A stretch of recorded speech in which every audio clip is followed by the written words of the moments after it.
ढीचू ढीचू रोता है, गला गला चू होता है, ढीचू ढीचू रोता है, गला गला चू होता है। गधे के मालिक ने पाली बिल्ली एक बालों वाली।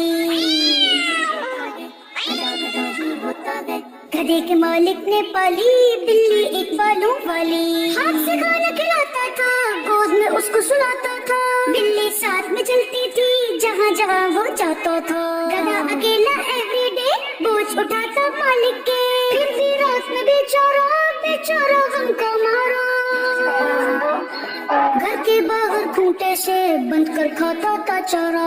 गधे ने एक दिन ये सोचा, आखिर मेरी क्या है खुदा, बिल्ली सबको भाती है, सोती है और खाती है, सारा काम मैं करता हूँ वो तो बस इतराती है। गधे ने बदली अपनी चाल, बिल्ली जैसा किया कमाल। घर के अंदर बढ़ गया, मालिक पे वो चढ़ गया। सोचा मालिक खुश होगा, लेकिन वो तो डर गया।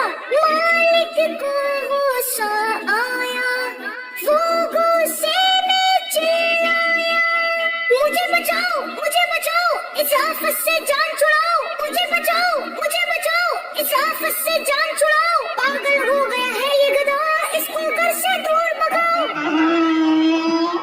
गधा वहाँ से भाग गया, रोते हुए ये कहने लगा, हसद जलन की मिली सजा, मैं पहले ही अच्छा था।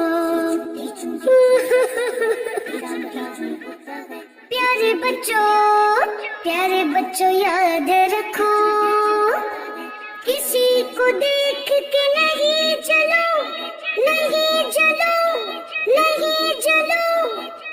इस कहानी से सबक मिला के हसद करना यानी किसी से जेलस होना बहुत ही बुरी बात है, क्योंकि इसमें हम किसी को मिलने वाली नेमत पर हम गुस्से में आ जाते हैं और दूसरों को मिलने वाली नेमत के छीन जाने या खत्म हो जाने की तमन्ना करते हैं। ये इतनी बुरी सोच है कि हमारे प्यारे नबी सल्लल्लाहु अलैहि वसल्लम फरमाते हैं, हसद करने वाले का मुझसे कोई ताल्लुक नहीं और ना ही मेरा उससे कोई ताल्लुक है।